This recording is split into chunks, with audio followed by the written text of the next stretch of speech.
Bonjour, donc je vais vous présenter la temporisation multi. Donc là c'est une grande vidéo parce qu'il y a pas mal de possibilités avec la multi.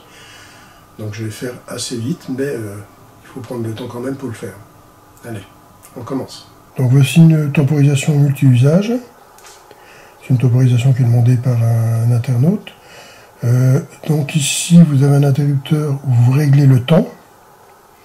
Ici, ce deuxième interrupteur, vous réglez les secondes, les minutes ou les heures, comme toutes les temporisations qu'on a vues jusqu'à présent.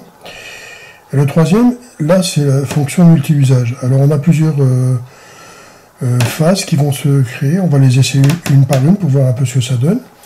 Alors, on va avoir une alimentation A2 et A1 de l'autre côté. On va avoir une alimentation qui va être un pontage sur un B. Et on aura nos fameux contacts d'inversion qui seront du 15 et du 16-18. 16-18, c'est ce qu'on retrouve dans la même temporisation qu'on a vu dans l'autre vidéo. Donc les contacts, c'est le même numéro. À première vue, ça a l'air d'être une norme. Alors, on va voir le premier montage. Et donc, dans le montage, vous voyez ici, derrière, vous avez toutes les façons de fonctionnement avec les branchements électriques. Donc on voit que on peut le brancher en 24 volts 110-240. Moi je vais travailler en 110-240, donc je vais alimenter A1 et A2 et je vais mettre un interrupteur qui va venir de A1 vers B1 qui lui va me faire changer la temporisation. Et mon contact 15 au repos, il est sur le 16 et quand il basculera, il ira sur le 18. Et on va voir comment ça bascule, comment ça reste, si ça reste pas et tout. Donc on va avoir les différentes positions. Vous voyez, il y a WA, WS, il y a BT, je crois, ES, WU, WT, et bon, il y a plusieurs trucs. Il y a des trucs qui sont effacés parce que c'est quand même une temporisation que j'avais en réserve. Et puis avec les frottements, la signalisation a un peu disparu. Là, vous voyez les différents contacts. Donc, ce que je ferai, je vais vous représenter ça sur le tableau après, les fonctionnements, différentes phases qui sont de ce bouton-là. Je la présenterai pour expliquer contact fermé, contact ouvert. Okay. Donc, on va commencer. Voilà. Donc, je me suis mis sur la position WA. WA.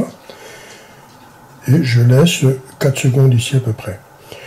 Donc, quand je vais alimenter, ici, j'alimente mon A1 et A2. On voit quoi? On voit que le contacteur lui est alimenté. Donc le contacteur qui est alimenté, ça veut dire qu'on est resté sur la position initiale du 16. Maintenant, il n'y a rien qui se passe. On voit bien qu'il y a le voyant vert qui est allumé, mais il n'y a rien qui se passe. Tant que je n'ai pas envoyé une impulsion sur le contact B3.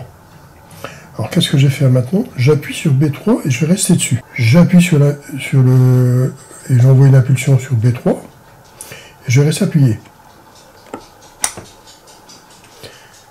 On voit qu'il n'y a rien qui se passe. Par contre, quand je relâche le contact et qui devient ouvert, B3 avec A1, paf, je vois la temporisation qui commence. Voilà. Donc ça veut dire quoi? Que c'est une retard. Ce relais temporisé WA devient un retard. Il est actionné à partir du moment où je relâche.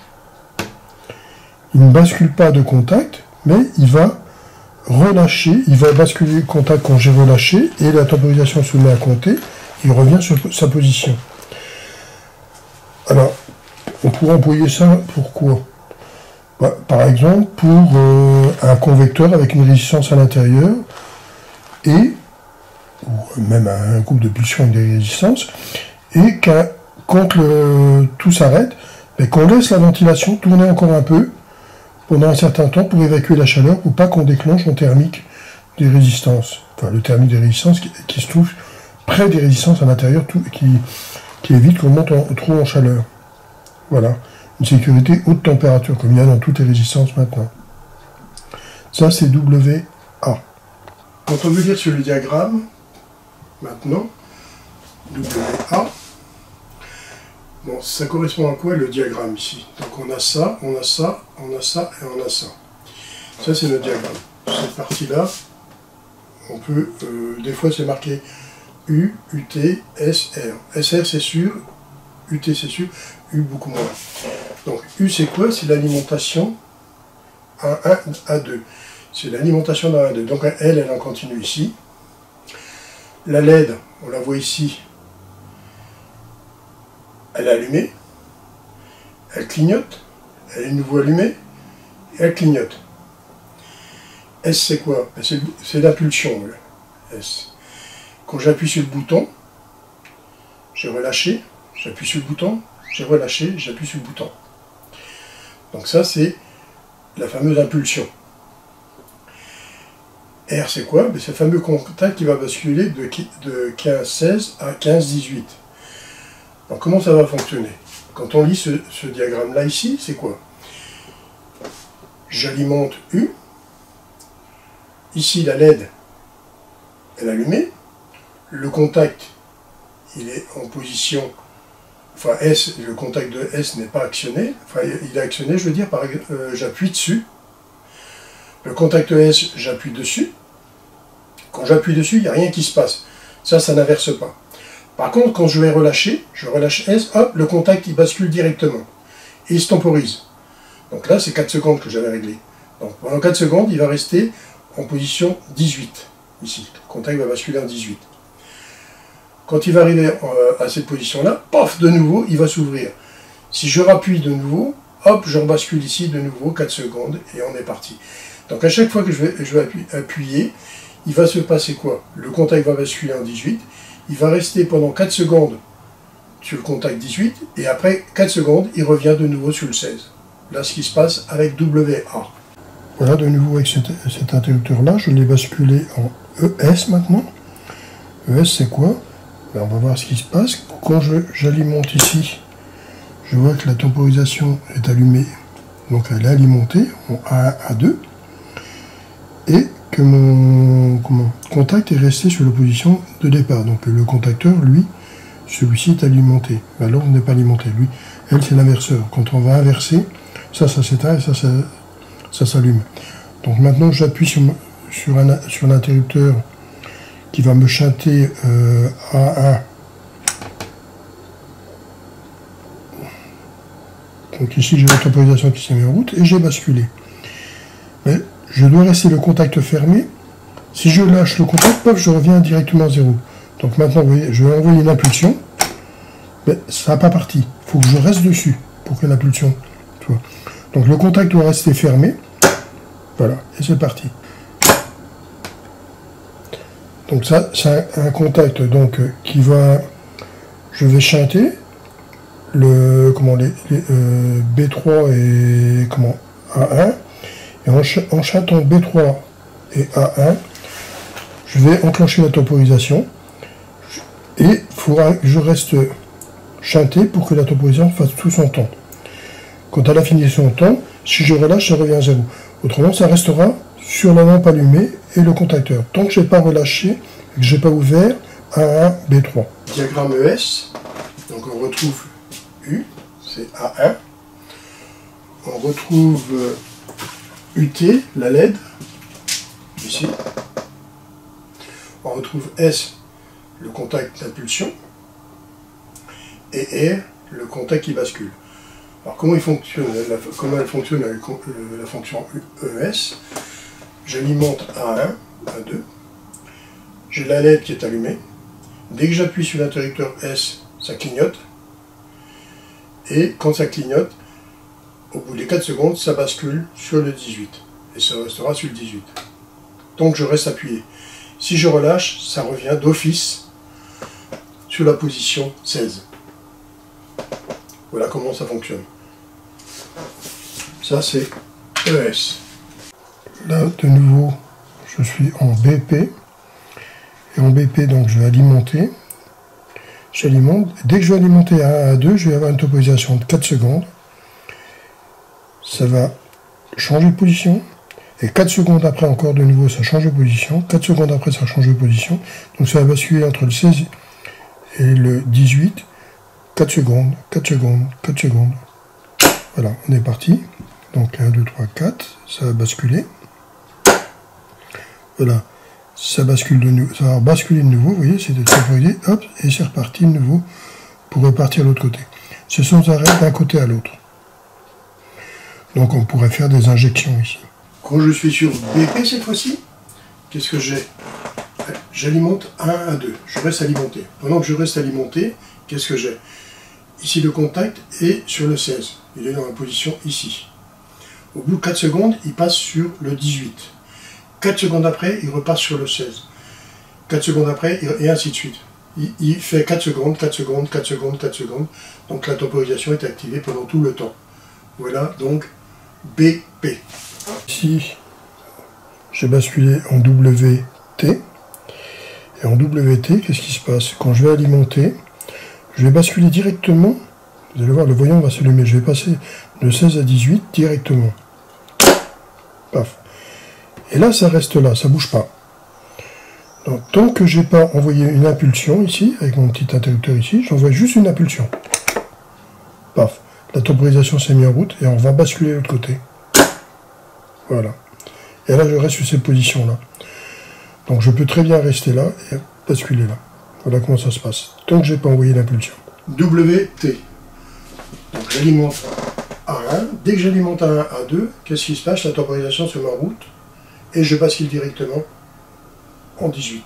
Donc je suis en 16 ici, et je bascule en 18 4 secondes après. Si je fais rien du tout, ça va rester en 18. Si j'envoie une impulsion S, où je coupe l'alimentation, je la réalimente, c'est pareil. Quand j'appuie S, je restarte le système, et je suis reparti pour 4 secondes, et de nouveau ça rechange. Donc ça va partir là, et ça rechangera. Voilà comment ça se passe. Donc, je démarre de 16, et après je passe en 18, et je reste en 18. Il n'y a que quand je fais une impulsion que ça va rebasculer et repartir, ou que je désalimente à 1, à 2. Voici mon exemple WT. Donc, je suis en E maintenant. En E, quand j'alimente à 1, à 2, je commence la temporisation directe. Et 4 secondes après, voilà, je bascule ici. Je suis passé sur le voyant. Donc, je suis passé de 16 en 18 avec le contact inverseur. Et là, je ne bouge pas, je reste là. Si par contre, j'envoie une impulsion, qu'est-ce qui va se passer? Je vais repasser au 16 et je vais retemporiser de nouveau. Voilà. Là, je suis repassé au 16. Vous voyez, la temporisation s'est remise en route. Là, on la voit clignoter. Et paf, je rebascule. Donc, à chaque impulsion que je vais refaire ça. Ou que je désalimente, que j'alimente à 1, à 2. La fonction E. Donc, j'alimente à 1, à 2. Dès que j'alimente à 1, à 2, je temporise. Donc, ici, je vous rappelle, c'est la LED qui clignote, clignote, clignote, clignote, et hop, bascule, et reste allumé. C'est ça. Je ne le dis pas à chaque fois, mais bon, il faut bien l'interpréter. Donc, qu'est-ce qui se passe? Quand j'alimente, je clignote, et je passe là. Quand je passe là, le contact passe du 16 au 18. Si je désalimente de nouveau, qu'est-ce que je vais faire? Je vais rebasculer de nouveau ici. Et si j'envoie une impulsion, c'est pareil, je vais rebasculer ici. Donc avoir la temporisation, commencer. Donc, j'alimente, ça temporise, ça bascule le contact, le voyant reste allumé. J'éteins, je réalimente, ça refait de nouveau le système. Ou j'appuie sur S.